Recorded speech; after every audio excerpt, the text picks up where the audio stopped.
As you get into the room, we have a couple of instructions in the on the screen already, as a way of warming up to everybody, warm up to each other, and share how we are feeling in a different way. And we'll get started soon. Take a second to actually read all the comments and feel the room. And I'm actually very excited to share with you in just a second what we are gonna do.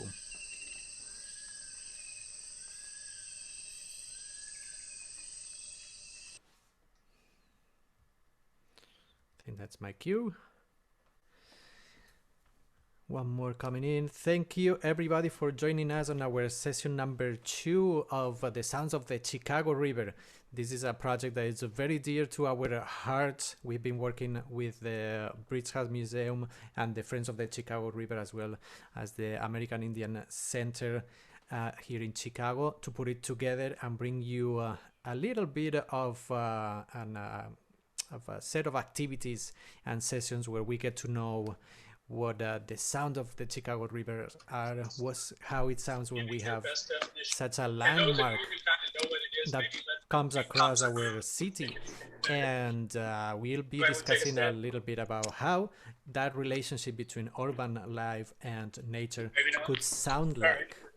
And So things to think about before we in a second, we are gonna be moving on to our first activity, which is the introductions. I have two very special people with me today, and I'll start with the musicians. One is Grace Hong. Hello, Grace.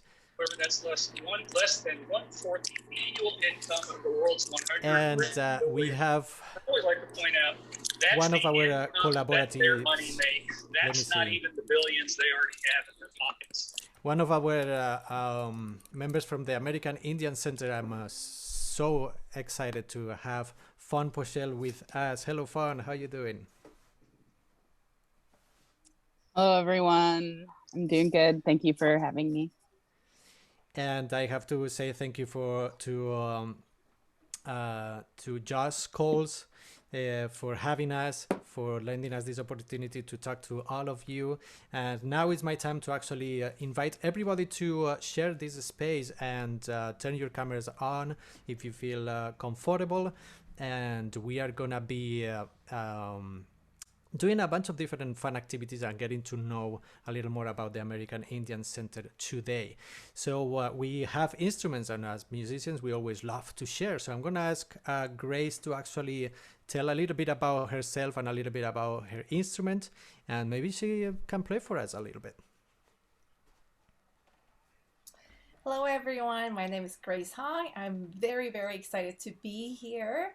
And I'm the oboist of Fifth House Ensemble. So I have my instrument here. It's called the oboe. And it's part of the woodwind family. It looks very similar to clarinet, which is also in a woodwind family. So it's made of wood. And it looks like I'll have a lot of keys, but we don't use them all of it, but it's not that complicated. And in order to make a sound on the oboe, I have this little thing that I need to put into my instrument. It's called the reed. And without this, I can't make any sound on my oboe other than making just an airy sound, which is a great sound effect. When we do soundscapes and other activities. So the reed itself, it kind of makes a little cute ducky, like toy duck sound. But when I put into my oboe, it sounds like this.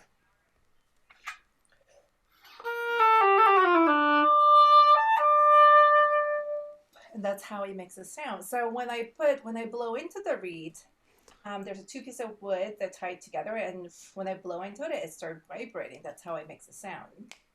If I play something, I know we usually do like how I feel. I said in the chat that I feel rainbow. That's the color that I'm feeling. All the mixed emotions today. There's a lot of things going on. So I thought the little melody that I'm going to play, it represents a rainbow somehow, to me, at least for now.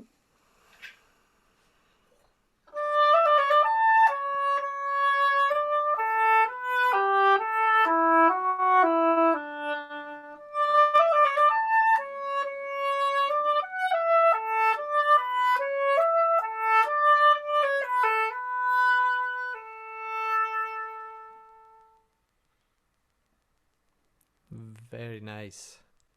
Beautiful, Grace. Everybody, feel free to say or to use the chat to say something to Grace if you like. And I wanted to give some room to Fawn to say to kind of like explain who she is and what she does. Fawn, all yours. Bonjour, everyone. Again, I'm Famposhel. I'm Soto Cree, and I am the education coordinator with the American Indian Center here in Chicago. The AIC, which it's called within our community usually, or the center, is the oldest urban intertribal community center in the nation. And the reason why we make a point of defining ourselves as an intertribal community center is because, sorry, I'm on my phone, is because we currently represent over 150 tribal nations within our membership. Chicago is the largest center for Native people within the Midwest, where represent a large shifting population of Native people from reservation territories to urban centers. Our community developed in the 1950s as it is today in modern context. So I appreciate you all giving me space to work with you all. Music isn't something that I usually incorporate in my work. So I hope I'm able to justify some of the perspectives of the music that you're going to hear today from Native people and in workshops to come. Thank you all. We are very excited to have you here. Thank you for joining us. Fawn is going to be with us in session 2, which is today, session 4 and session 6. And then in our final performers and our final concert, you're gonna see the Fifth House Ensemble playing some music, some program from our Rivers Empyrean program from last year and this year as well, where all the programming that we created for this concert has a relationship with the river, with water, and all the pieces that you will hear are actually intertwined with the concept of water and the circle of life, and we actually use some of the nature sounds and pre-records embedded within these pieces as well. And including in that concert, you'll hear the drum ensemble from the AIC, and I'm very excited about that. I'm going to introduce myself as well very quick. My name is Sixto Franco, and I was feeling today a bright green. And one thing that people didn't notice when they look at me first is that I actually speak Spanish as well, because I don't look that I'm from Spain. I get Russia, or I get some other Middle Eastern countries even. Anyways, and I play the viola, which is the family of the strings. A lot of you might know the shape. It's very similar to the violin, and the cello is just a little bigger. And this is how the viola sounds like. I'm gonna play just a little improvisation that I was doing yesterday night, preparing for today.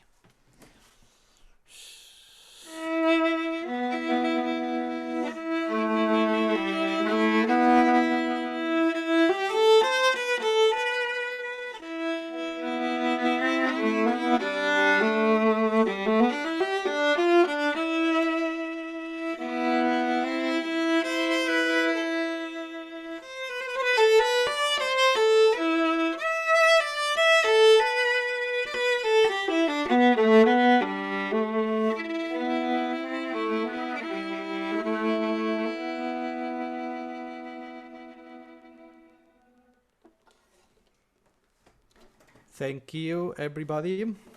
That was inspired a little bit by the flow of water. And I think after introductions, I think we can just dive into what we are going to be doing today. We are going to keep doing some of the deep listening activities. And for some of you that might be new to deep listening, it's a practice that actually strives to enhance your ability to listen, as a difference of to hear, the difference between hear and listening, and how we can start listening not only with our ears but with our entire body. It asks to pay attention to yourself inside and get ready to actually listen outside in a different way. It lives on the premise of like to listen to everything around you in every possible way. So as I said, including physically, including imagination, dreams, the sound of your dreams, for example, and the sounds that reach your body and your neurons, and in many, many different ways. And how do we do this? It's a practice, so it takes time, but we can now always like start with some simple little things. And it's time to warm up our bodies. It's good to ask yourself how you're feeling. I wanted you to everybody in the call to ask yourself, how are you feeling? What are you feeling in your body? And feel free to step away from the chair. If you have been attacked by the Zoom meetings all day or all week, this is a good opportunity for you to find a little time for yourself and maybe stand up, and we'll get going. We have very simple exercises. One of these we did the other day, which you put your feet shoulder width apart. And as I said, take your time to ask yourself, how is your body feeling? And start connecting with your breathing system as well. Do you need to take a deeper breath? How is your breathing going?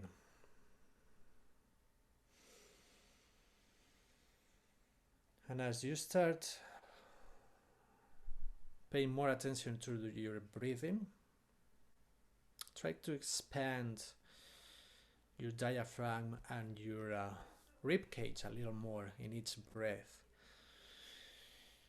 And breathe out a little longer than you breathe in. Let's take a one more.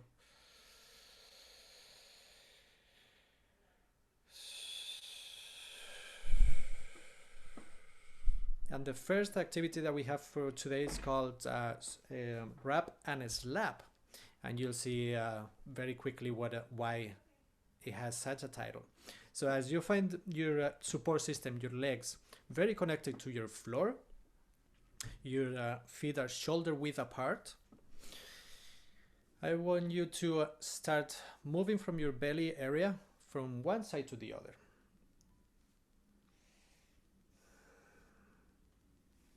And we'll start slowly, just to take time to notice what you notice.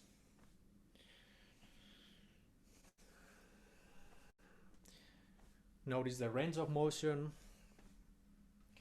Notice how your hands are trying to extend sideways. And notice how your hands meet your body in each side, in each turn. And let your hands, the palm of your hands, gently touch and slap your kidneys when you find them. And find a good flowy movement.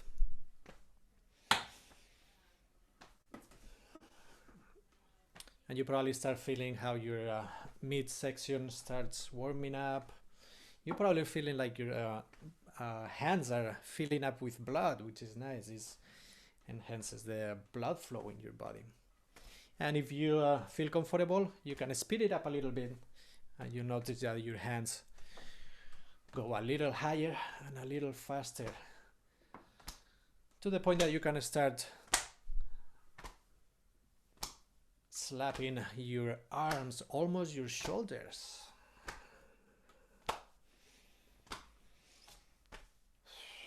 And let this cadential movement take you to a nice place.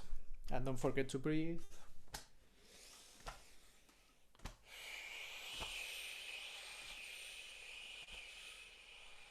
And when you spend a little time on the shoulders, slowly let it die in a very regular way, losing speed smoothly.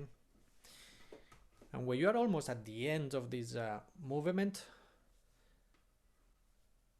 feel even more how little you can be moving, to the point that maybe it's not too clear if you're moving or you're not moving. And in this very moment, start noticing if there has been any changes in your body. Now I feel like my hands are a little tanglier, and I'm more connected to my legs, more connected to my midsection as well.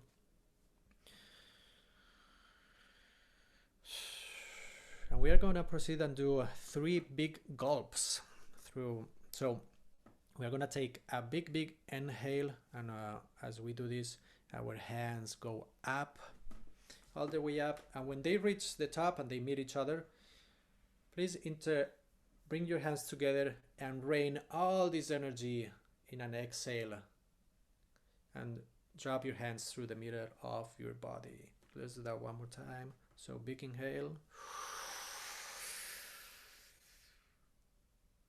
hands together, up and then down.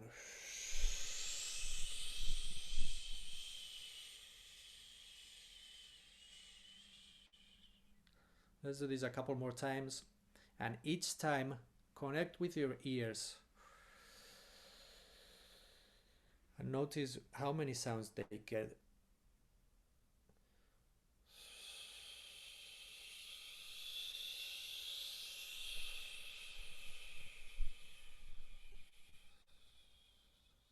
And one last sound. Ask yourself, how many sounds can you hear at the same time?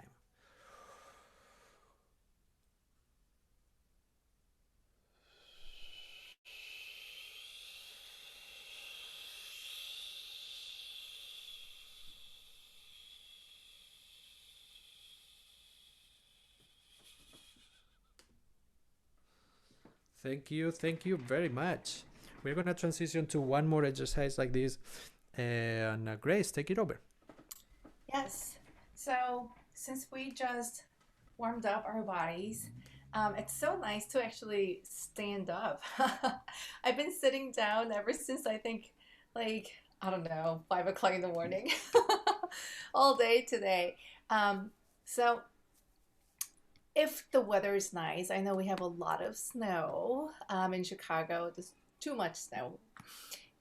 We can't really go out and walk around or get some fresh air. When it's nice out there, you can actually go to nature walk or, forest preserves, and you can just walk around. But since we can't do that right now, we want to bring those nature walks into our homes. So it doesn't matter if you want to just like circle, small circles in your room, or if you want to just walk around your entire house, apartment. But we're just going to do some slow walk. We're just going to walk around any place in your room or in your house. But what we want to do is we want to keep our ears into listening mode. So when we're walking around, and with each step, listen even deeper. And see if we can, with each step, turn your feet into ears and your ears into microphones. So see if you can hear the vibrations on the floor. See if you can hear the downstairs neighbors through your feet. And see if you can hear your muscles working. And see if you can pick up any sounds around your house that you haven't really paid attention all day. Just slowly, and you can go as slow as you want.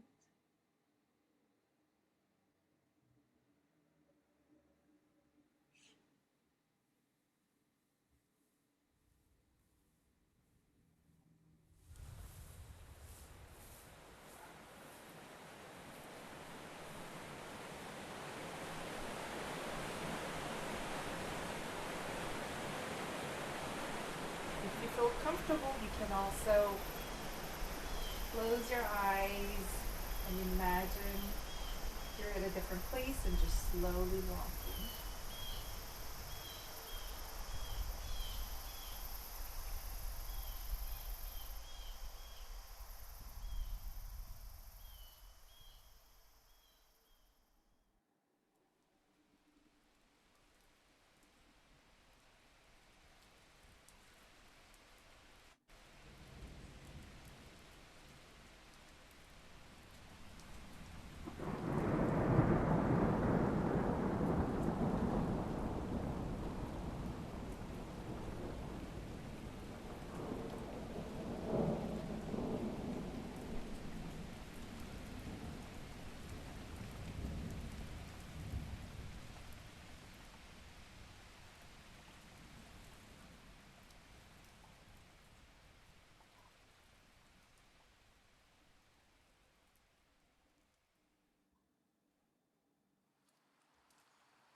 And slowly you can come back to where you started in front of the screen. And we'll just come back to our seats.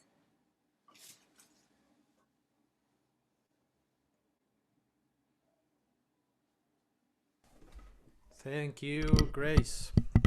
Thank you very much. And I was wondering if somebody wanted to comment what they found, how was that experience to actually turn some part of your body into a different one, into listening through your feet or through your body. And please feel free to unmute or use the chat, and we would love to hear you. And as I prepare the next slide for all of us.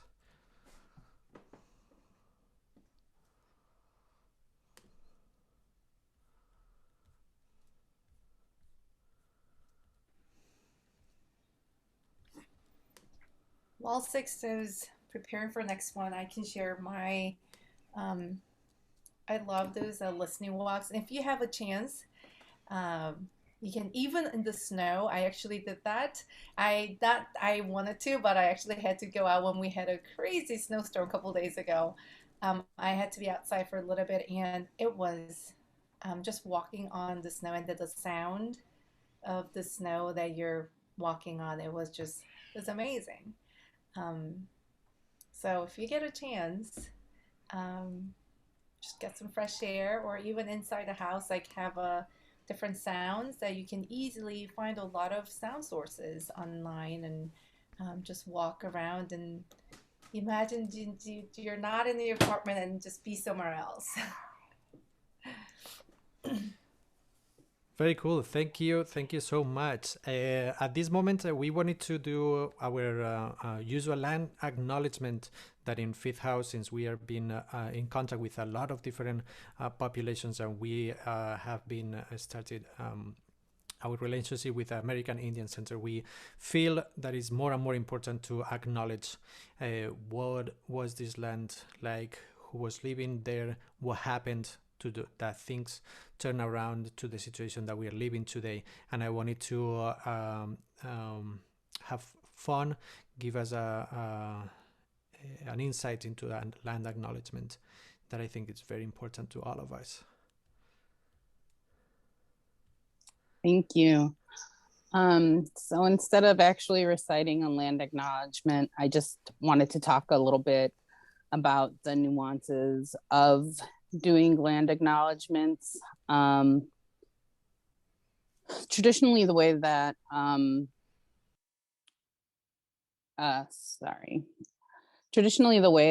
indigenous people across the globe have introductory relationships to one another is by meeting them and greeting them and acknowledging that the space that they're taking. And there's different practices that do different things. Like, for instance, the haka can be considered kind of a land acknowledgement if we're looking at it through a different perspective. Within the United States and Canada, land acknowledgements have become an educational inquiry for people to understand the process of settler colonialism, especially in regards to the spaces that they're occupying. So if we think about Chicago and the history of Chicago, the first thing we need to recognize is that Chicago is an indigenous word. Illinois comes from an indigenous language base, and so does, Michigan, and a lot of the words that we use to name our surrounding areas. And so when we're in Chicago and we're going to different spaces, we may hear different iterations of land acknowledgements, and it doesn't make one truer than the other. So land acknowledgements really have to come from a certain perspective, from the individual telling them, from the institution that's writing them, but also from the perspective of the relationship that entity who's crafting a land acknowledgement has with the modern native population of that area. So at the American Indian Center, we often utilize land acknowledgements to help people understand that the Council of the Three Fires were the Ojibwe, the Potawatomi, and the Odawa nations today, which respectively make up 100 different bands of 100 different bands of different nations across the United States and Canada today. So the history of these lands are very complex, and those are only three broad tribal affiliations that have ancestral claims to Chicago, and these ancestral claims are from treaty making here, specifically the famous Treaty of Chicago in 1833, I believe. But there are other nations who are also positioned with ancestral relationships to these lands, including the Ho-Chunk and the Menominee nations, the Sauk, the Miami, among others. So if we look at institutions like the Newberry Library, they actually center the Illinois Confederacy in their land acknowledgement, which is the Kickapoo, the Miami, and the Potawatomi. And that's because that they have a different working relationship with indigenous entities than other institutions. At the American Indian Center, while we were crafting our land acknowledgement, we went from the base of who we are as individuals working for this organization and who it is that we're representing. And we have a large Ojibwe population. We also work very closely to multiple bands of Potawatomis.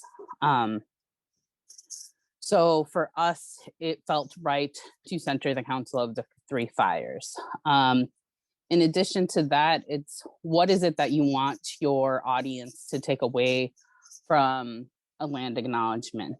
What kind of inquiries do you want them to think about? For today's purposes, a lot of our emphasis is being on our waterways and our rivers. So I hope that people start thinking more about the ways that our water systems continue to be manipulated and how the process of utilizing those spaces for recreation or for industry has been at the expense of removing indigenous populations. If we look at the first treaty that impacted this region, it was the Treaty of Greenville, which actually forcibly removed the Odawa Nation out of this area, but forcibly removed all Native people away from waterways for a very long time. And it wasn't until other treaties that Native people had access to fishing or other things within this region of Lake Michigan. In Chicago, there is still unceded land. which is parts of downtown area and a lot of our common places of gathering. And this is all due to the relationships that the colonizing government has with indigenous people. So while there are a lot of iterations of what land acknowledgements can look like, the most important thing is that land acknowledgements are not performative, that there is a modern day relationship with a native entity that you're working with to provide equitable spaces and acknowledgement within your working communities.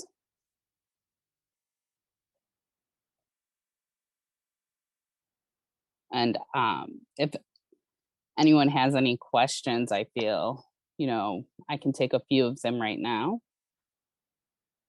Sorry, I was just checking the chat.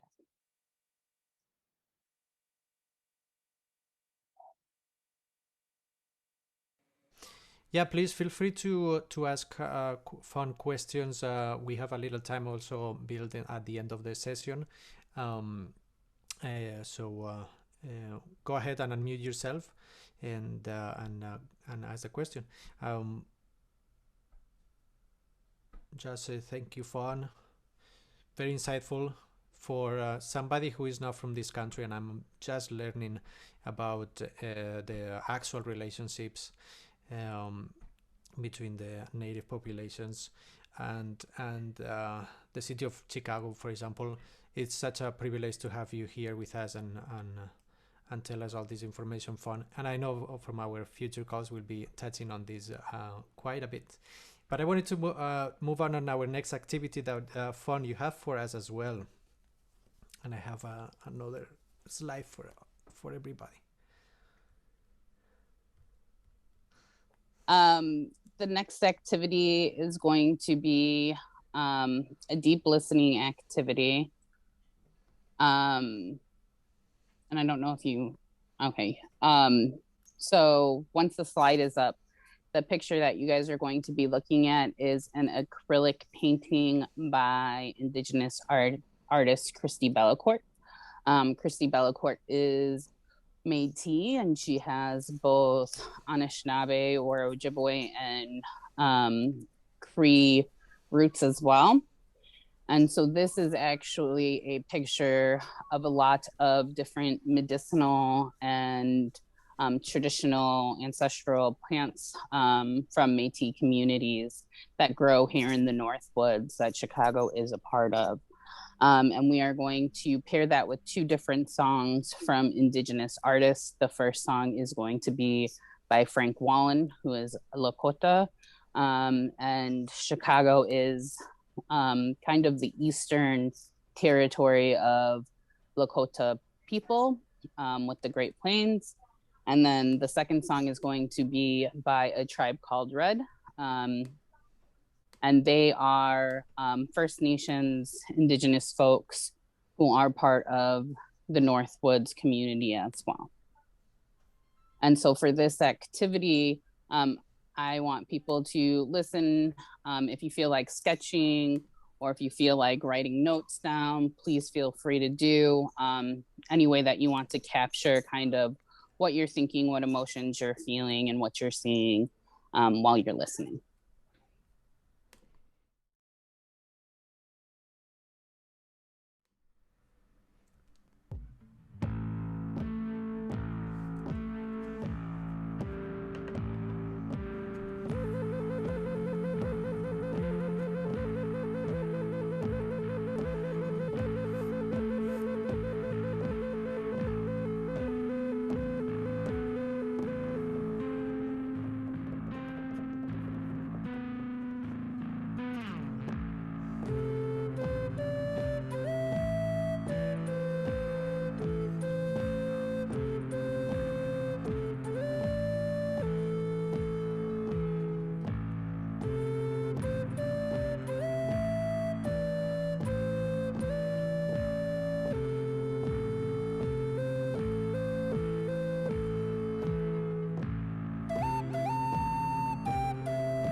Thank you, Fawn. Thank you very much. And as Fawn was mentioning, we wanted to hear from you again about how two different soundtracks would actually make an observation slightly different. But I wanted to hear from everybody, whoever wants to share what they felt. I'm actually have a comment from Isaac. Beautiful. The first piece, I felt like we were walking through nature, listening to the sounds of the forest. And the second one is a festivity with sounds of nature and humans celebrating and dancing together. Indeed, dancing together, it was making me feel the beat and just move around.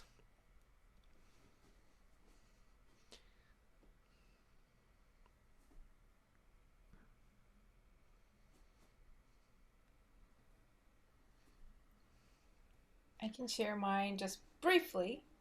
Um, Mine was nothing to do with the nature somehow, but it was the feeling that I got was the first one because I was so that the sound of the instruments made me feel like I'm in the little box and then everything else was like surrounded by me that's not in the square format, more freedom.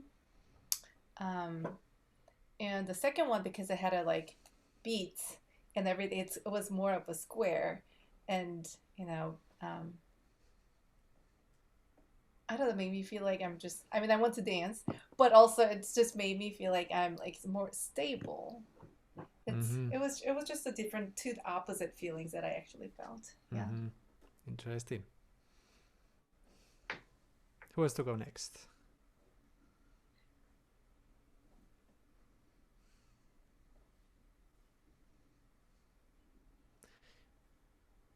For me, looking at the painting with these two different soundtracks, it did create a whole lot of different memories also, like or brought back different memories. The first track, it made me think about the people I just met in Costa Rica in a brief trip that we went there.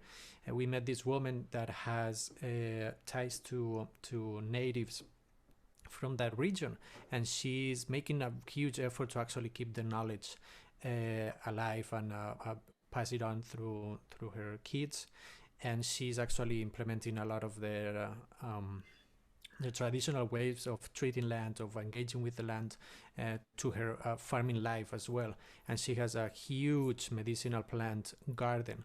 And she was kind enough to actually take us on a tour and shared all her knowledge. It's incredibly vast about the particularities and the specificities of each plant and what they can be used for, what they can cure, what they can help you with. And it was just truly amazing. And then the second song, I felt like this sense of all these possibilities of knowledge around, for in this case, medicinal plants. It's there. It's our as almost as an additional dimension that we can have access to it, but we don't for cultural differences or impediments. And music like this, it makes me it takes me to that specific place of like there is more out there that with a little bit of effort, a little bit of curiosity and respect for learning all this what's around us and including in your daily life.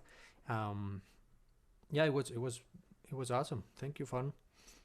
I see another comment from Betsy Jenkins. Repetitive music patterns wove through repetitive painting patterns. Each alive brought even more life to each. Also became obsessed with trying identifying the plants in the painting. Indeed, that's a good way. Fun. Tell us what do you think about this? Let me say about Joss really quick. Each piece complemented the painting in a different way. It brought it to life in two very different ways. Yes, indeed. Yeah. So one of the reasons why I picked the image, because of a lot of those plants you can actually find in natural and open green spaces across the city of Chicago. There's staghorn sumac, there's arrowroot in the picture, there's sweet flag in the picture. And if we're thinking about, what's growing by the river, you'll find a lot of these plants growing by the river. Within the image, it goes from aquatic plants to a more forested area. And throughout, there are also plants that will grow in prairie scapes. So that's why I selected the image. If you see the red pointed cones, that's staghorn sumac. It grows so easily by like disturbed ground places. So when natural areas are re-establishing themselves naturally, that's where staghorn sumac will grow. You'll also see it when you're driving down the highway. So it's a very visible plant. There's also different animals incorporated in here. And through a lot of, indigenous music, there's mimicking of animal sounds, but there's also mimicking of the sounds that different landscapes have, whether it's the way that the trees are moving or the grass is dancing. So I actually picked the Frank Waln song first because it's a cover song of a Fleetwood Mac. And I think the song's name is Dream. I'm not on my computer. I had it written down, but I'm pretty sure that's the title of the song by Fleetwood Mac. Yes. And okay. And what Frank did was he incorporated traditional instruments. So he had a big drum, which he created the bass beat for the song, and then he incorporated Native American flute, which he plays himself. And then he also had a guitar. And so that was a song that, he grew up listening, or Fleetwood Mac, he grew up listening to. So what does it sound like to incorporate Western influences into the way that indigenous people continue to make music? And then for the second song, A Tribe Called Red, they view themselves in their genre as what they call electric powwow. So more so with that song, you could hear different mimicking of animals.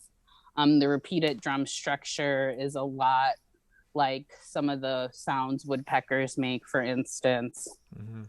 And so I thought both of those songs showed the way that Western influence continues to inspire the way that indigenous art is being made.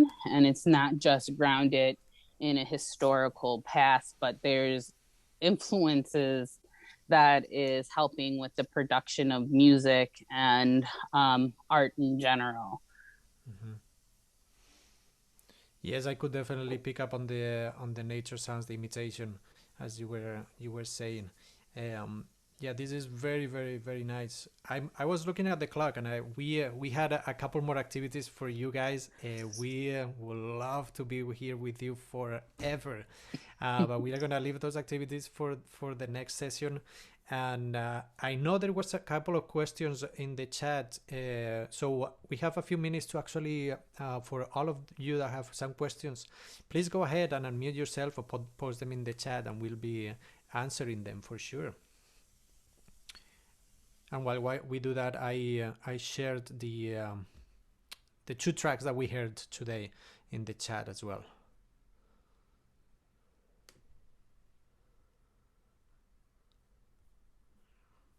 But fun, I saw a question from Elizabeth Kelly. Are you willing to share your contact information so that we can reach to you later? How will be best for everybody to reach you? Yeah, I'll put my email in the chat, but it's just fawn, FAWN, at AICchicago.org. But I'll put it in the chat. I'm gonna stop my video because I am on my phone.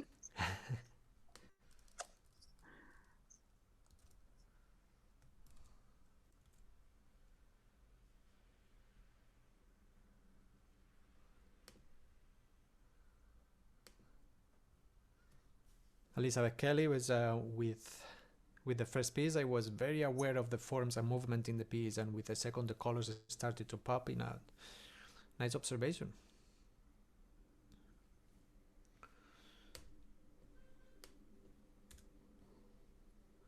It's always amazing how music can do different things into our minds when we're looking at the same painting.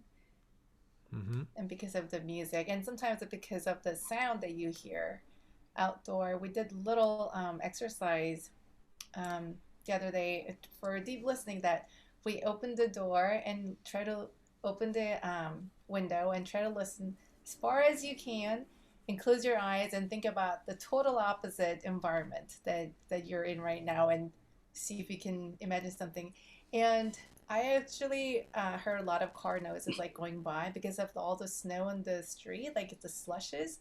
It actually sounded like waves at a beach. So I closed my eyes, and I felt like I was at the beach instead of being in Chicago. So it's just amazing how the music or the sound can do wonders in our minds.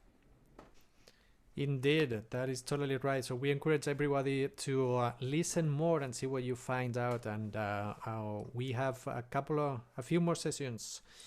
But first, Isaac, this native music is similar to African, Cuban, and Brazilian music.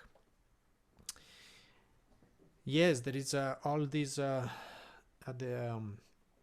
common denominator we say is the driven rhythm that it's embedded in all these tracks. That Cuban and Brazilian are very tied to the African influences for sure, and the predominance of the drumming, the percussion, the African percussion, it's there.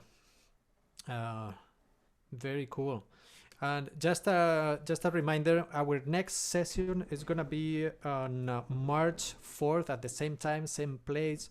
Fawn is gonna join us, not in that one, but the next one, with the following activities, where we're gonna be discovering a little more of the drum circles, the hand drums, and the big drums as well. And we hope to see everybody in there. And just a reminder, on May 30th is when we have 2 performances. You'll see the Fifth House Ensemble and the drum ensemble from American Indian Center, from AIC. And this is on March 30th at 2 p.m. and 3 p.m., both back to back. So if you like the first one, there's a second one that you can stay as well. And we are very hoping that this will be live.